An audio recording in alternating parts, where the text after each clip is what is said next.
About a week ago, I simulated the careers of 20 number one rated QB prospects over the course of a Dynasty mode, and you guys seemed to really enjoy that video and wanted to see more of it, wanted to see other positions, and wanted to see even maybe just the number one overall recruit year to year, regardless of position. So we are here back for more, and this time we're going to be focusing on the running back position. These are all videos that I could potentially do at some point, wide receiver, any position. I don't know what the interest levels would be for things like offensive line, D-line, and all that other stuff. But these videos do start off with these first couple of years kind of being breezed through as we have to get the running backs out there and on their teams and in a spot where they can play. First one, we got the number 2 overall prospect in the entire nation, number 1 running back, of course, Tyler Villano. He has gone to Michigan. Going into this video, I expected things to be pretty straightforward after doing the quarterback one. I thought I had a pretty decent grasp on it. I knew the quarterbacks would be positions that developed a little bit less, it'd be a little bit harder,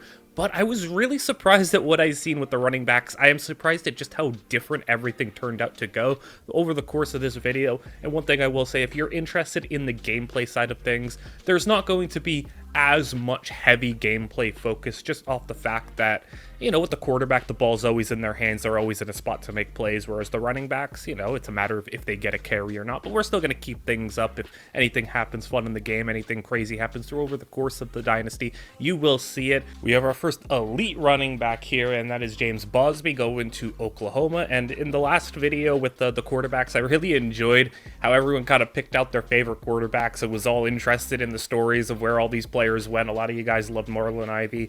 A lot of you people want to know what happened to Prince McNitt, and maybe we'll find out the answer to that one day. I want to see what happened to Prince McNitt.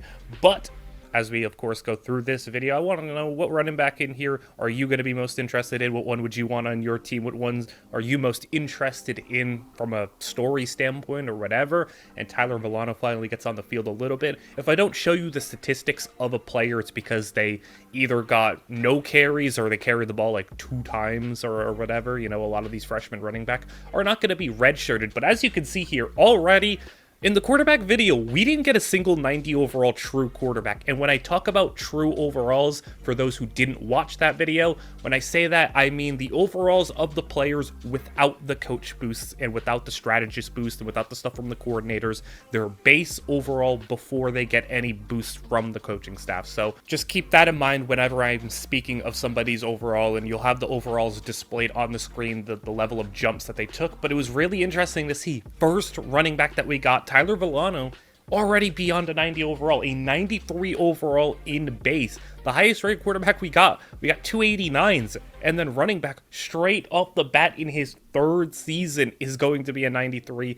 And I was instantly like, man, things are going to be moving a little bit different here. Michigan did not go out and do anything crazy. They didn't make the playoffs, but Villano, All-American, best running back in the nation. And we are starting off very hot with Villano running for well over 1,000 yards and 20 touchdowns. And for those of you who have simulated a lot of Dynasty seasons, you know not many running backs hit that 1,000-yard mark on a year-to-year basis. They just don't get the carries to do it because a lot of teams are more by committee. But I was surprised to see that already, first round pick right off the bat. Last video, we only had about like a quarterback go in the first round, and then off the bat here, first round running back. And we go back to back with these running backs because Bosby's a redshirt sophomore, and he jumps up all the way to a 91 overall. He didn't even have any coach boost to prop him up a little bit. He's a 91 overall too in just his 3rd season on a team. And Georgia's over here cooking up something because they got Monty Angel, and then they went back to back and got the second running back in a row, the number 1 back in the nation 2 years in a row, goes to Georgia. So we already got a lot of stuff cooking up here. We got a first round running back, another 90 overall, and Georgia's got the next 2. But it's going to be interesting to see once one of these running backs gets into the playoffs, gets into a spot where they can be on the field, what they're going to look like. And you can see here, Middle Tennessee Heisman Trophy winner. That's a little bit random, so I thought I'd show you that. Bosby comes out here and has a pretty solid season and goes out there and runs for double-digit touchdowns. Monty Angel is now going to be, you know, potentially splitting carries at one point with these other running backs. Bosby goes in the 2nd round, and I had to, you know, kind of adjust a little bit because these running backs, they move quickly. They were out there being 1-year starters in their 3rd season, and as soon as they go and get like an 1,000-yard season, go and get on an NFL radar, they are bolting to the NFL, and that makes a lot of sense, especially at the running back position where you don't want to rack up a bunch of carries in college and kind of destroy your body and rack up all that mileage. NFL teams are looking for backs who aren't getting out there with 700 plus carries in college. They want to have a guy who can go be 200-300 carries and just have a lot of left in the tank, because as we know, running backs kind of deteriorate pretty fast. You know, once you hit your mid to late 20s, some running backs just kind of fall off a cliff. So it makes a lot of sense that some of these backs, as soon as they hit one good season and get like to 200-300 plus carries, they're bolting to the NFL. And if they're going to be a first, second round pick, you can't blame them for doing that. So we are moving even quicker here in this video. And Monty Angel went out there, racked up some touchdowns in his sophomore season, and now as Georgia goes and has two of the top running backs, how about we just go and add a third? This is just getting ridiculous. 3 out of 4 seasons, Georgia has the #1 running back. They are putting up the most generational backfield ever, and the one running back of the last 4 years that wasn't to Georgia, Auburn just cut him. We knew we were accounting for stuff like this, and that is kind of why, with a potential running back or two getting cut along the way, and the fact that there might be less gameplay, that's why you could probably see by the title of the video, we've bumped things up. It is not going to be 20 years worth of quarterbacks like we did in the last video. It's going to be 25 years worth of #1 running backs, because there's just a lot of variables that go into this with the cutting of players and maybe some limited gameplay opportunities. But right now, we're just focusing on Georgia because they have 3 #1 rated running backs. We need a nickname for this backfield. They better come out here and go and win a national championship or something, because you're going to have a dominant rushing attack. I mean, one of these guys at the very least is going to be a high-level NFL caliber player if we're going based off of what we've already seen in the short amount of time that we've been here doing this with these first couple of backs. And Georgia comes out here, #1 seed, makes it to the playoffs in this upcoming season. No surprise, but where the disappointment lies is the fact that they were down by 3 scores to Michigan. They were able to score, but ultimately they lose by 10 points in the first game of the playoffs. They were the #1 seed. Michigan as well goes all the way to win the national championship, so at least you could say you lost to the winners of the title. And these running backs, I mean, Angel goes and gets double-digit touchdowns again. Marcus, we're a little worried that he's going to get buried because he only had 1 carry, though he did score. And finally, Georgia will not be getting the #1 running back this year, as it goes to Northwestern, so a little bit of a out there pick. Northwestern isn't a school that you typically expect to go and grab that running back, but happy to see someone other than Georgia. And we have Monty Angel here making it to a 5th season here in college, a redshirt senior, where he is very effective, a 90 overall. So that means all 3 of the first 3 running backs are 90s, and Herbig is the other one. He is going to be a senior as well. He did not get a redshirt season, so he's going to be an 89 overall. So you have 2 really high caliber senior running backs. And then Marcus, I mean, in the grand scheme of things, isn't anything special right now, but that's your 3rd running back, and he's going to be pretty effective too if he has to step into the game.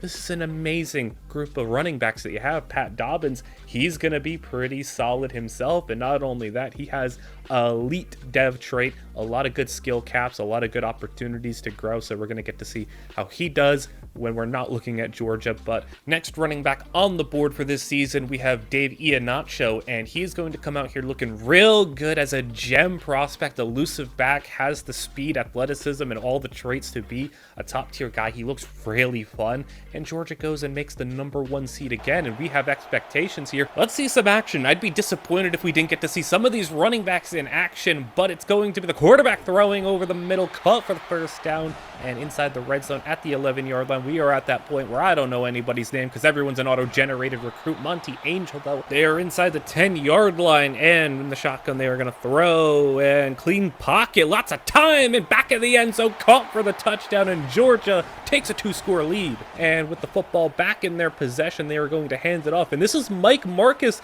He's the 3rd back, spin move, unnecessary spin move. He gets him a first down, and inside to the 20-yard line once more, throwing. It's going to be incomplete. That was a 3rd down play. We jump ahead to a field goal try to make it a 2-score game.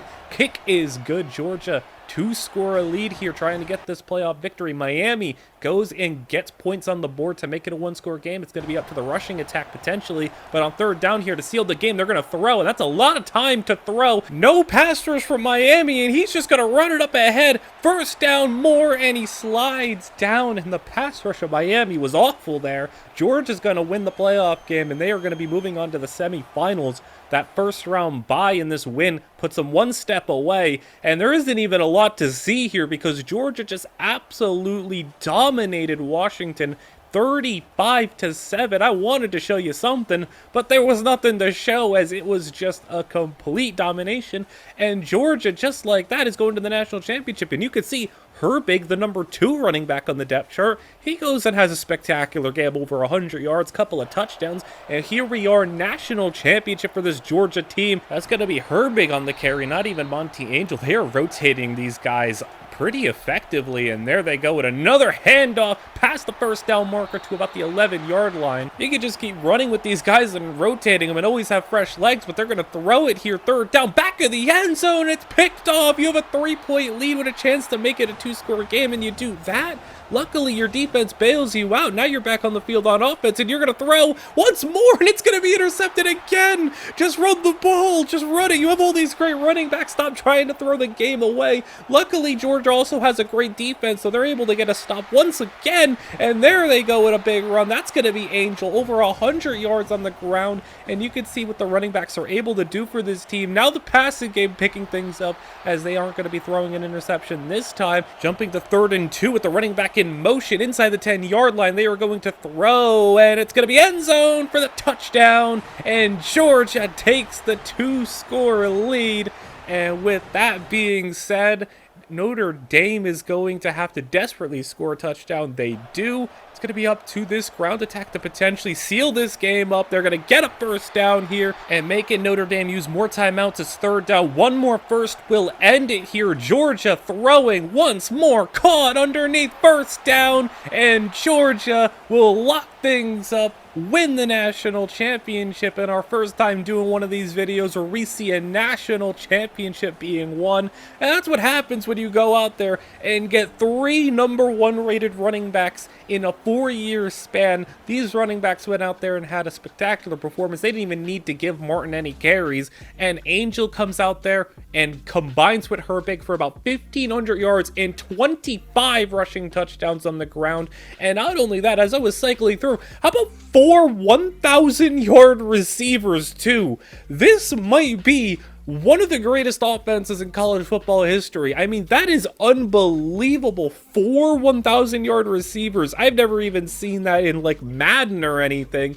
And you see Jurgensen, the quarterback, he had 5,000 yards. In total, Angel ends up with a pretty productive career, over 3,000 yards and 40+ touchdowns. Herbig gets to be a backup for his entire career, so you know, maybe not the greatest for him, but Dobbins has a pretty decent season to start off his time in Northwestern, and Angel goes and gets drafted, and Herbig does as well. So, I mean, Georgia goes out there and has 2 running backs drafted in day 2. We finally can just put things to rest with Georgia until they go and grab another number 1 rated running back, because I doubt it would be the last time they go and grab one. All that's left, though, is Mike Marcus, who is not going to be the starter. He is not kind of developed at the best rate, and maybe partially because of the fact that he's been so buried and he hasn't gotten even opportunities to step on the field and play all that much. Dobbins, though, took a nice jump up, and he's going to be looking good for Northwestern. He doesn't have any competition, has no one burying him on the depth chart. He went to a smaller school, so he gets to have all the carries for himself. And Iheanacho goes to Clemson, where he's going to actually have a pretty good opportunity to play early on in his career. Maybe not as a starter as a freshman, but he's definitely going to be starting probably by his sophomore season. So we kind of get to spread the wealth a little bit with these running backs, and we get to the next guy, Austin Horner, where he is going to be looking pretty decently, a pretty by the numbers running back that we have seen, you know, not anything spectacular. The gems have not been as vast, but we also haven't seen any busts yet. Marcus, a pretty unspectacular season, but Dobbins just about 1,000 yards and double-digit touchdowns, and he has a pretty successful year. No one else makes the playoffs, really. I mean, we're not expecting Northwestern to be a playoff team, so Mike Marcus, by his senior season, his overall isn't that bad. I mean, 88 overall is pretty good, but once again, he's not going to be the starter, George. It's just that stacked, but Dobbins out here is Unbelievable. 94 overall in base. I mean, if they had a good coaching staff and had some boost for him, he'd actually be looking pretty spectacular at maybe like 97, 98, maybe even 99. Instead, he's at Northwestern where they're not going to be propping him up that much, but 94 overall, that's the highest we've seen so far. Iheanacho is an 87 overall now, and Austin Horner, like I said, pretty by the numbers, a 78 overall, but he was the #1 overall recruit in the entire nation. Star development, which is pretty standard there. We have Josh Turner now, who's going to be the next running back. He is an elusive back, and he is a gem player. Lot of agility and juke movability. He is looking spectacular. Marcus is going to go down as the least productive running back that we have had so far. Every back has gotten to 1,000+ yards in their career, and Marcus just couldn't get on the field, only 400 carries. But even still, for a guy who didn't get on the field much, I mean, it's an overall understandable reason. I mean, when you get buried behind all those great running backs, so it's not even unrealistic to say that could happen. Dobbins, we know he's going to the NFL. Marcus, he gets drafted still. I mean, you know, that pedigree is going to get you drafted. Dobbins, just the talent will get him to the first round. I made sure to jump on it and collect his stats before he left because I knew at a 94 overall, no way he was staying for another season. Oklahoma gets the next running back in Josh Turner, and Iheanacho by this point now, 88 overall in base, and he is basically maxed out. He had a little bit more restrictions to him and a lot more on the cap side of things. Horner, same thing, but he is going to be eventually a starter, I would think, and he's going to be, you know, backing up at Alabama for now. Josh Turner, he looks pretty solid. I like to see him. You know, I like some of the skill sets that these elusive running backs bring. I probably prefer them to the receiving backs that you more often see. But now I have to show you the greatest prospect I have found in this game. Childress at running back. This guy is unbelievable. He is 230 pounds with 96 speed, 89 strength, 89 stiff arm. He is fast, he's explosive. This is literally Derrick Henry reincarnated into another running back. I have done so many simulations. I mean, just off this video, this is going to be 20+ seasons. You know, the previous video, 20+ seasons. I've done over 100 seasons of simulated recruiting classes, and this guy, Cam Childress, that's the best player I have ever seen. Like, that is a freakish amount of abilities, and keep in mind, this is post-patch where, you know, you don't see the guys who have like 101 speed and not every quarterback has 95 speed, 95 throw power at athlete. Like, this is post-patch where things like that just don't pop up. And, you know, sorry if I'm, you know, ignoring Iheanacho and Horner over here, but oddly enough here, Cam Childress, though, he not only is like the best prospect I've ever seen, he went to Tulane, which is interesting. Tulane's like a powerhouse, you know, not like blue blood college, but a pretty powerhouse school in this game. I feel like Tulane's always making college football playoffs, and here he is, 81 overall in base, and my goodness, he is unbelievable. Unfortunately, he's not going to be seeing the field early on, but my goodness, this is unbelievable player. I want to see him in action. I want to see him on the field.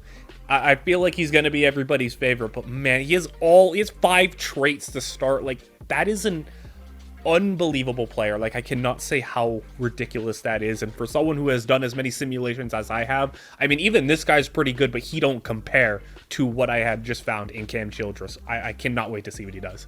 So Clemson made it to the playoffs, and Iheanacho and the offense is down here 3rd and goal inside the 5-yard line. They hand it to him, and he gets down to the 1. It's going to be 4th down and goal, where Iheanacho will take the handoff, and he punches it into the end zone for a touchdown. I'd really like to see if the game ever gets tuned to the point where coaches are going to be in a spot where they'd consider going for 2 here. In Madden and college football, you never see teams go for 2 there to make it a 2-score game. But in real life, that's becoming kind of more prevalent. But, you know, they're just going to take the 8-point lead. They're going to get the football back here, try a field goal to make it the 2-score game, and the kick is no good. Washington does not get the ball into the end zone. They go quickly turning the football over as Iheanacho gets the first down run inside the 40-yard line, and he is having a very productive game. They're going to drop back and throw, and they're going to go and get sacked here. It's going to be 4th down, and here goes Washington's offense now with a final chance to try to go and get the touchdown. They get sacked, 3rd down and 17. dropping to throw, and flag on the play. It's not going to matter, though. It's a hold, so obviously they'll decline. It's 4th and 25 now, and a miracle needed here to make this game continue, and it's going to be swatted away. Clemson wins 28-20.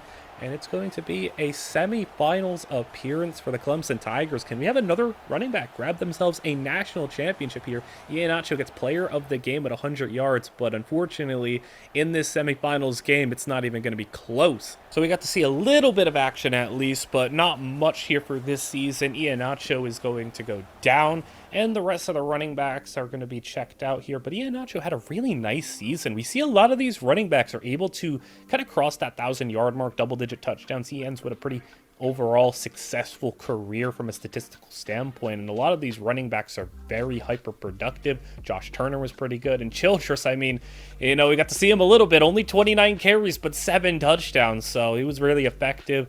Iheanacho goes and gets drafted like a lot of these running backs do, and Wire goes to Oregon here. He was a really nice running back prospect, and Oregon's finally on the board here. Horner, you can see with the coach boost and everything, 96 overall, but in base he is a 91. Really effective player. He's going to be really nice. Josh Turner, he looks really interesting.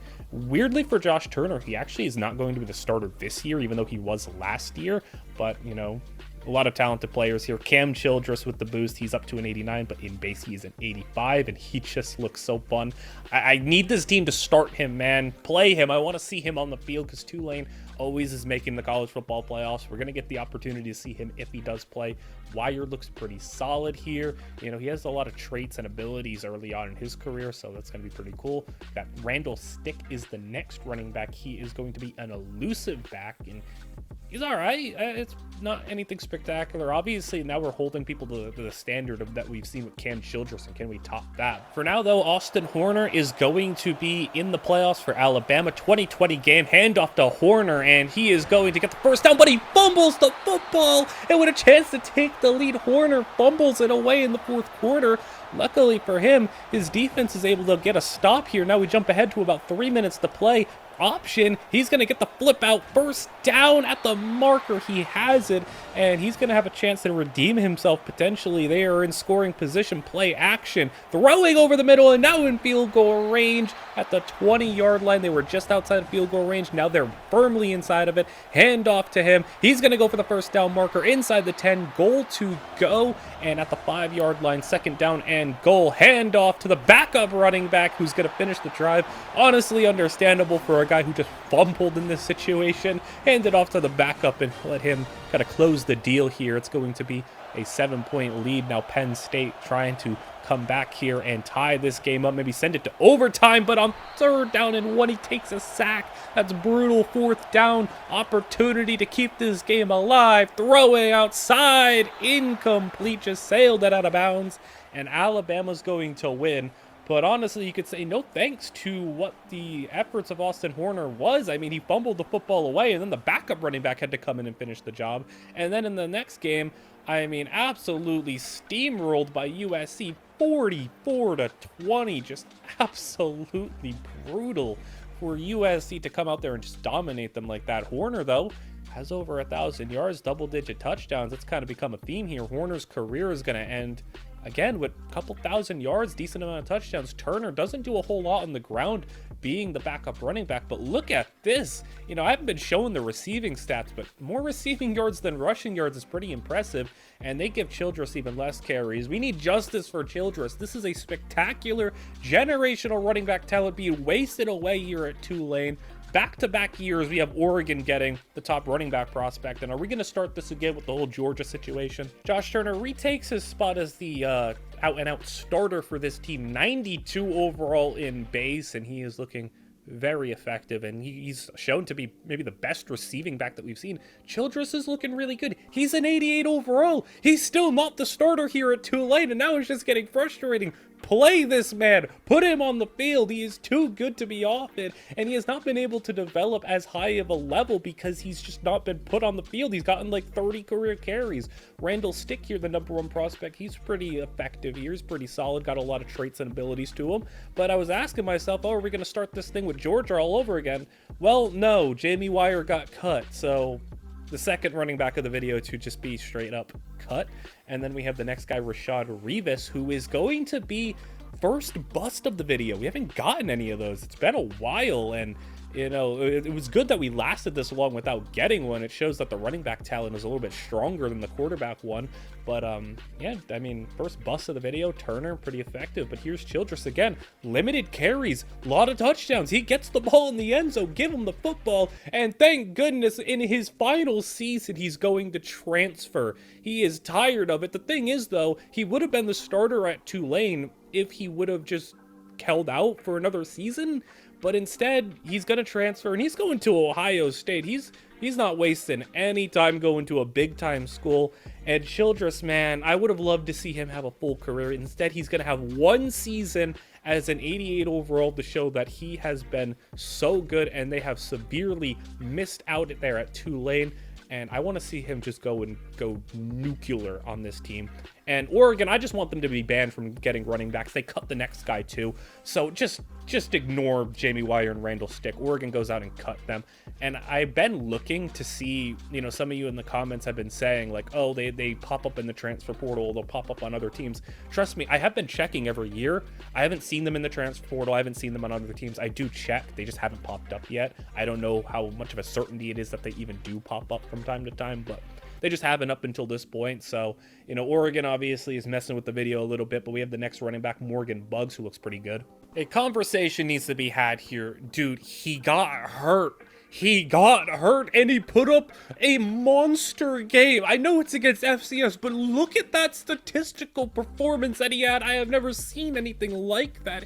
He's an absolute monster. Ohio State made the playoffs. He's back for the playoffs, and he goes and has a spectacular game. But, dude, imagine what he was doing against that FCS team. Do you remember the Derrick Henry against high schoolers type stat lines that were being put up? I can imagine him against an FCS team was like Derrick Henry in high school. Like, he goes and puts up 150 yards in this game. Now they're in the next round against Troy, and Troy has the Heisman winning quarterback. But we finally get to see some of Childress in action. But I need to know now, we had the biggest what if in last video, with Prince McNitt being cut from Georgia for unknown reasons. I'm going to sit here and say this is a bigger what if. What if this dude didn't get buried on the depth chart, and what if this dude didn't get injured in his final season? Because now Ohio State has a touchdown here, and he's gone out and put up 150 yards in his first playoff game. We're hitting the gritty here. We're trying to go to a semifinals appearance, and we're going to have Troy in a tie game, 10-10. Big play for Troy. They're coming out here trying to take this lead. Troy has actually been like ridiculous this season. I said they had the Heisman winning quarterback. They have one of the best offenses in the nation, and in a 13-10 game, let's see if this offense can cook something up. Deep ball here, already got him, and it's going to be off and running to the end zone. Touchdown Ohio State. And come on, I want to see this team win. I want to see Childress have, you know, one or two more games in his college career. Get this dude the ball in his hands. And if you turn this football over right now, if you get Troy to get off the field and give the ball to Childress, you're putting this game away. Instead, the Heisman winning QB's got a good play there. First down, 30-yard line, and it's going to be second down and 10. Throwing, and he's got a man. That's going to be caught. Touchdown, Troy, and they just march down the field on this Ohio State team with ease, and Troy has got the lead, and now there's very little time left. We only got a handful of plays, and it's going to be a big one, midfield and beyond, 45-yard line now, and timeout used. They can go and get a field goal here. They're going to throw, play action, and just throw the football away, avoid the sack, 10 seconds to play, and they're going to send the field goal unit out there. I don't know about this one. This one's from 60 yards to send them to overtime. And it hits the post. It's no good. Are you serious right now? They hit the post. And it's going to be Troy winning. And that's how Childress's career ends? This dude has got to be the unluckiest guy in all of college football, man. They go out and lose to Troy. And Childress's career ends like that, and he had a good game too. I mean, he went up and put up 100 yards. Troy didn't even go and win a national championship. And Childress, I mean, look at these statistics for him. Over 100 yards a game, and he had 6 yards a carry in his career. Just 200 carries, 25 touchdowns. And he's going to end up being the lowest drafted player because he never got an opportunity. I'm going to be so honest, man. If I were sitting there as a drafting, you know, in the war room as an NFL team, no way am I going to wait till the 7th round to pick that guy up. I am at least throwing like a 4th rounder at him or something. I know he doesn't have the college production, but my goodness, he is a monster. And I wanted to see him be like ridiculous here, and unfortunately that's not going to be the case. And that running back Rivas, who was a bust, yeah, he got cut as well. So we've kind of hit a rough point where now 3 straight running backs have gotten cut. This one, at least I can understand a little bit because he was a bust, and he was the first bust that we got. But now we're in a situation where we only have 2 running backs actively playing because a lot of them have just been getting cut because Oregon wanted to go and mess with this video a little bit. Morgan Bugs, though, I mean, Ohio State's chilling. They got another #1 overall running back on their team now. So, I mean, he's not going to play for a little bit because it's Ohio State and they have a stacked group. But next running back we have here, McWilliams, a freshman, looks pretty good. Going to have an opportunity to play as Penn State isn't nearly as stacked at the running back position as you may think. Ajomo, the next running back from Texas, is going to be coming out here, and he is a receiving back who looks pretty solid. Another by the numbers receiving back that we have found here. But McWilliams even seen the field a decent amount as a freshman, and I'm not showing you anything from Morgan Bugs just because he hasn't touched the football. And this might be the most interesting national championship I have seen. Imagine a interstate North Carolina State national title 3-point game. And the #1 running back this year goes to Baylor. We can celebrate a little bit. I'm a Baylor fan. We can go a little crazy here. Baylor finally gets on the board. And, you know, speaking of Baylor, if I want to plug something, I have a Baylor Dynasty on this channel for those of you who want a series to watch, and for those of you who are interested in a more, you know, traditional style of Dynasty where I go and play all the games. I'm thinking of doing a little revamp for the series because maybe you guys don't want to watch, you know, one episode have one game in it. And you can let me know what kind of Dynasty format you like to see. I want to just kind of get this out there because I've got a lot of new people kind of subbing to the channel, and I appreciate all of the support that I have been getting on these videos. But for those of you who want to see, you know, the Dynasty series, I want to know, what do you prefer to see in a Dynasty series if you want to see that? I mean, do you prefer 2 games, 3 games? Would you prefer me go half a season per episode, a third of the season per episode? Or, you know, what do you want to see from a Dynasty that's going to make you most interested in it? Because the Baylor Dynasty obviously doesn't be getting the views that other stuff gets here, but I want to continue it, and I want to do it because I really enjoy it. So, I mean, any opinions there, any thoughts, you know, I'd much appreciate that. If you want to see some other type of series on the channel, or, you know, whatever's going to make you more interested in Dynasty. And honestly, I've just been talking through it because not a lot has been happening, but Morgan Bugs is at a point where now he is starting. He's finally going to get an opportunity to play, so good for him to finally get on the field. Ajomo took a nice jump, McWilliams took a nice jump, and we are now at the point where, you know, we've kind of rectified some of the cut running backs and gotten a little bit more of the players out here on the field, developed, and now in college football. Tiffin is the next running back. I'm a little worried that he might get cut because he was a bust player and is a little bit lower overall on a pretty stacked TCU backfield. And when I say a stacked TCU backfield, I am not exaggerating, because look at this absolute monster that is on their team. 99 overall. In base, he's like a 97. So, like, he's not even getting heavily boosted because of coach boost. He's still a really high overall in base. And TCU's got a lot of good running backs, so Tiffin's going to have an uphill battle if he's going to ever see the field. Russ Bloom, the next running back, a receiving back. He is a gem. Been a couple of seasons since we've seen a gem, and he looks pretty nice, of course. And the Heisman winner for this upcoming season, look at this, 60 touchdowns in a regular season. I've seen 60 touchdowns, like, counting playoff stats, but in a base regular season, never seen 60 touchdowns before, so I thought I have to show you that because that is ridiculous. We got an interesting playoff scenario here. So McWilliams and Penn State is against Kansas State here, down by 4 as they throw for a first down. Winner of this game takes on Morgan Bugs at Ohio State. So we have an opportunity for the first time to see one of these matchups against each other. We haven't seen it in the quarterback video or this video yet, where the players end up matching up against each other, and Penn State is going to go and take the lead here in the fourth quarter. So not a lot of time left. Defense on third down. Penn State is going to get the pass rush in, sacked, and as the football goes to Penn State, they have a third down with 2 minutes to play past midfield, and they're going to hit as he's thrown, incomplete, and they're sending out the field goal unit for a 62-yard kick, and the kick is good. 62 yards. That's the longest field goal I've seen in this game. Now, Kansas State has about a minute and a half to get a touchdown, and they're going to go down the sidelines for a big gain inside the 20-yard line. Now with about a minute to play, draw a play. Well designed, well blocked, and that's a touchdown, Kansas State. Extra point gives them the lead, and now third down and 17 for Penn State. It's going to be do or die, sacked. It's fourth and very long, and it's going to be one last try, and incomplete.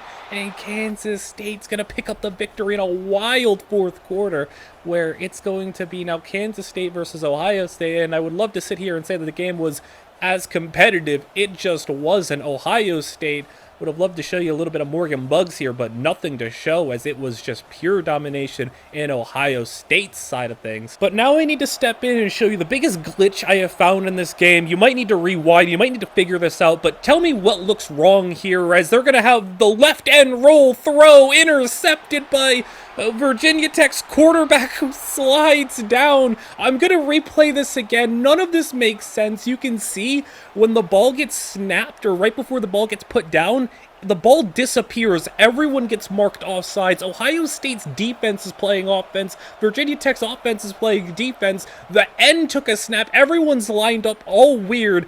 I don't even know how to break this play down, but this is ridiculous. I don't know what this is. I just had to show it twice. I had to sit here and rewind it like 30 times just to figure out what I was looking at. You tell me what I'm looking at, but 17-17, we're just going to continue on with the action. That is definitely like the wildest glitch I have seen. Ohio State's out here throwing an interception, and I don't know what that was, but that was just, I was dying when that happened in real time. But 17-17, Virginia Tech now inside the 10-yard line, handoff, and it's going to be untouched for the touchdown. 24-17, Virginia Tech on top. Ohio State's going to have one shot to try to tie this football game up, but with that cursed interception that they threw, I don't think they deserve it with what was going on here, and they're going to throw an actual interception here. This time it's a legitimate defensive back taking it back to the end zone for a touchdown. Ohio State is knocked out of the playoffs, and Virginia Tech goes all the way to win the entire national title. And Morgan Bugs has a nice season. It took him 4 years to finally get on the field. He was just a backup for 3 seasons. You can see the total stats are not that much higher than his just season stats this past year. McWilliams was pretty decent as a starter. Jomo was splitting carries with some other backs, but he had a lot of touchdowns. So, you know, we're going to see him a little bit more as he kind of assumes the starting role full on. Bugs gets drafted after his 1 year of success. Houston picks up the next running back, Bloom, and now we're going to get to see McWilliams at his peak, at the peak of his powers. He's going to be pretty good, as he is, you know, essentially maxed himself out. A lot of these running backs, even though they hit high overalls, don't exactly max themselves out in terms of their caps, but 93 overall in base. Jomo, pretty nice here. He's going to be, you know, in the high 80s in base, so he's going to be looking pretty good for his next season. And then I have good news and I have bad news. The bad news is Tiffin got cut. The good news is we don't have any more running backs getting cut for the rest of this video. So we had a little bit of a couple of year span where running backs were getting cut, but essentially there were 2 busts. Both of them got cut. If you're a bust number 1 running back, I guess you're just done for. So don't be a bust in this situation. I guess that's all I can really say. If you're a bust running back, you're basically just done for. Ogletree, the next guy, looks pretty solid. Playoff situation here for McWilliams and Penn State. They go and just smash Mississippi State in the first round, dropping 49 points as an offense. And, You know, McWilliams has been making it to the playoffs. He didn't get the win last year, got the win this year. Great performance there from the wide receiver. 4 catches, 4 touchdowns. And now against Oklahoma State, unfortunately, things are not looking good. They go get a touchdown with 40 seconds to go, but are not able to get the onside kick. So it's going to end up being a 6-point loss. So it looks really close, but there wasn't really anything to show you, as it was just kind of a late desperation touchdown to make it a 1-score game. The onside kick didn't go their way. So McWilliams is not going to end up getting a national championship, but my goodness, he had a spectacular season, led the nation in rushing yards. And I've been checking every year to see if running backs make All-American, make, you know, any sort of awards or do anything like that. It just hadn't been winning any awards or making All-American to this point, but McWilliams goes and does just that, having a spectacular season, and that's of course going to lead to him being a top-tier draft pick. Jomo, pretty solid season, but it was really interesting to see, like, the first running back went out, won Best Running Back Award, All-American, spectacular season, and then for a very long time that just didn't happen. And then now McWilliams was able to kind of break that curse. Even though we've seen some great seasons, none of them had been making All-American. Like, it takes a lot to get there. And Jomo now, 94 overall with the boost, 89 in base. We have the next running back in Ogletree, was able to go to Alabama. Russ Bloom takes a step up. He was one of the higher rated starting running backs that we have had in terms of what they came in as a freshman. 80 overall, not many were able to do that. Ogletree, he's going to be a star depth player, and you know, with Alabama, we'll see if he's able to do anything. We know how hard it is to get on the field at Alabama and how much they cycle through running backs, but the next running back here in Wayne Carlisle is going to be another receiving back who is going to have not a bust, not a gem, just a solid overall player. Now we get to see Jomo and Baylor make the playoffs, so that's going to be fun to see. They are facing Appalachian State, and let's hop into some action here where they're going to be set up inside the 15-yard line, up by 7. Handoff to Jomo, who goes up to the right side and inside the 5-yard line. 2nd down and 3 at the 5. It's going to be a handoff once more. Jomo outside. He's got the edge, and he's got the end zone.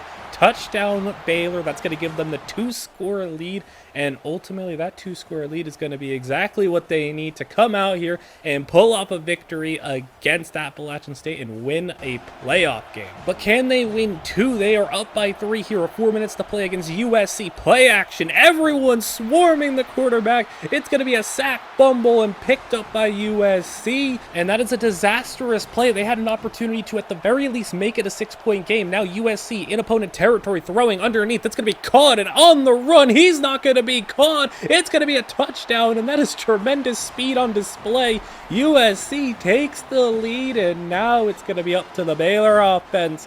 Can they make a play? Offense on the field now. It's going to be 1st down, and handoff. Jomo will have an open lane. He's got a 1st down and a lot more past the 40-yard line. That's a great play to kick off your drive. 40-yard line now. It's going to be 3rd down and throwing. It's going to be swatted away. 4th down. They're going to punt the football, trust the defense, and it's going to be USC with a big play over the middle. 3rd down conversion, and now USC is looking to chew the clock here, and they get one big run, and they get the 1st down. A lot more on the read option, and they trusted their defense, and the defense couldn't come through. Baylor loses to USC. Jomo puts on a good performance, but it is not going to be enough. Like I said, he had a great game, and, you know, I'm going to hope that in my Baylor dynasty I can get a running back like him and maybe at least, you know, avenge a playoff loss like that. I want to go and win a national championship in my dynasty mode, but Jomo has a spectacular season.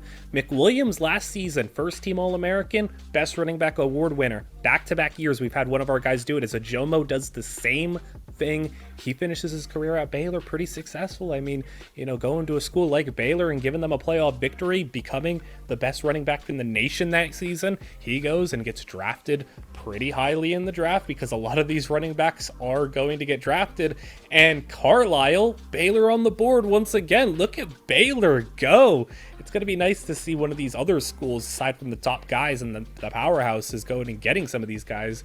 Russ Bloom, by this point, he has definitely become a great player. He is going to be at a point where he is in the high 80s overall. Ogletree, the next running back over here, has another distinction that we have not been seeing a lot in this video. He's just the 2nd running back in this video video to catch a red shirt, not playing enough snaps at all as a freshman. So a lot of these running backs do not get redshirted. That's just the second one. So when we do the overall development thing at the end of the video, I'm not even going to bother putting a 5th year because we only had 2 running backs get redshirted. So a lot of these guys are in and out 3 to 4 years. The next running back here is Silvestro.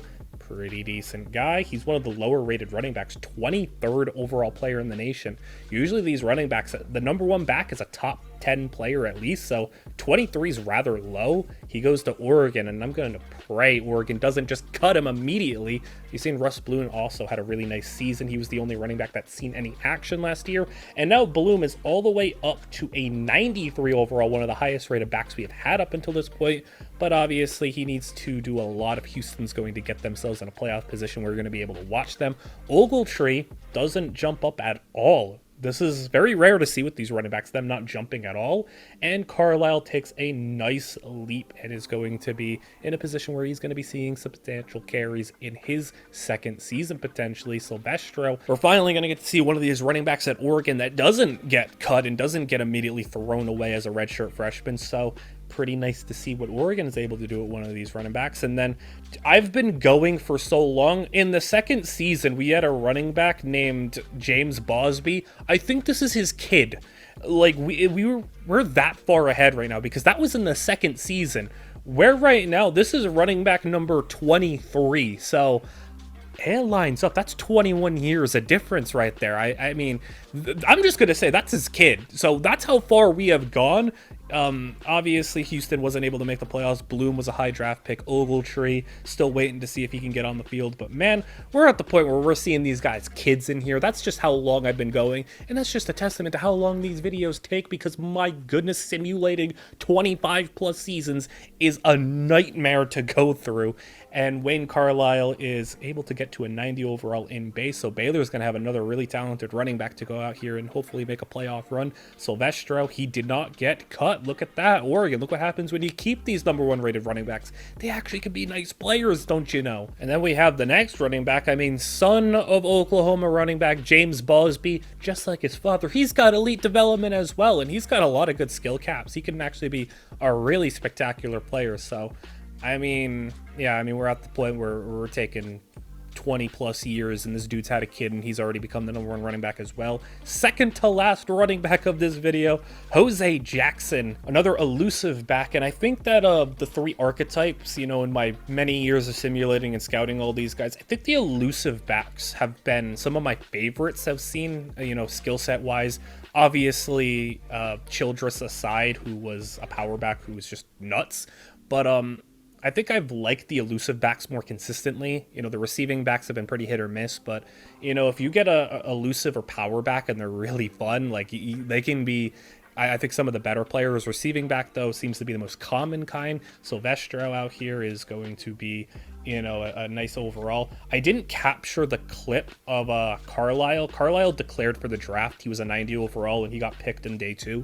So sorry I didn't grab that clip. I was over here just at the point where I was almost done with the video. I forgot to grab the clip, and it is what it is. But he was another 90 overall running back, just like a lot of these guys. They got drafted 2nd, 3rd round. So it is what it is. And we are down to the final couple of guys. We have Bosby here, growing here at Louisville, Jackson at Auburn, and we are going to see if any of these guys can kind of push their teams to the playoffs. We're going to be looking at Oregon, Louisville, Auburn, and then we have our final running back of the video to take a peek at. It is going to be Ben Song, a receiving back, an athlete who is going to not be a gem or a bust, just a normal player. He looks pretty okay. Ogletree finally got to see some substantial playing time at Alabama and did pretty standard stuff. Didn't get 1,000 yards, but double-digit touchdowns. It seems like double-digit touchdowns are kind of the standard for these starting running backs. Bosby was pretty all right when he got on the field. Jackson didn't do a whole lot, but he was still in the mix. Ogletree does get drafted, like a lot of these running backs have been. And the final running back in Ben Song, he's going to go to SMU. So we are down to just 4 active running backs left. Silvestro is going to be heading into his final season, 92 overall in base, so really good for him. and he's going to have an opportunity to be one of the better running backs that we've seen if he can go and have a big season. In doing this experiment, as we kind of come down to the end, and in a couple minutes we'll have the kind of final statistics and final tally for everything, and that's kind of the part that a lot of people do like, and a lot of people will just kind of click on the video, skip to that part, which is okay. But the information I always find very interesting, and I can say with what I've learned from this video is definitely for advice developing players. If you have a guy with a high development and he has a lot of skill caps available to be good, definitely see if you can get them on the field as a freshman. A lot of the quarterbacks were able to sit and be redshirted, and because of that, they didn't develop at a high rate. Only one quarterback that we had from the last video was able to step in, true freshman, be a starter, get significant playing time.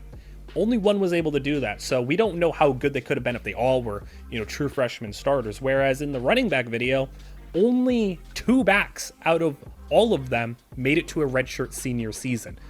Only 2 of them. No one got redshirts. No one got put in a situation where they weren't playing significant time early on. These running backs were flying. Some of them were out in 3 seasons, whereas a lot of the quarterbacks were playing 5 seasons. So it was really interesting to see that playing your players early, they make it so you are highly incentivized to do that. And I would imagine if you guys want to see it done with other positions, I would probably do receiver next, and I would imagine it'd probably go about the same in the receiver standpoint. But if you can play your players early and you get the opportunity to play them and you can find a spot for them, they don't need to be out and out starters, but play them if you can. So SMU made the playoffs. We hopped into the game. Unfortunately, Song did get injured during the game, so we're going to just see if SMU can kind of catapult this team into the next round. They're playing Iowa State, so SMU gets a stop there. They're going to be set up for a field goal, and Iowa State to take the lead. Will have the kick up and good. We're going to see if SMU can go down the field,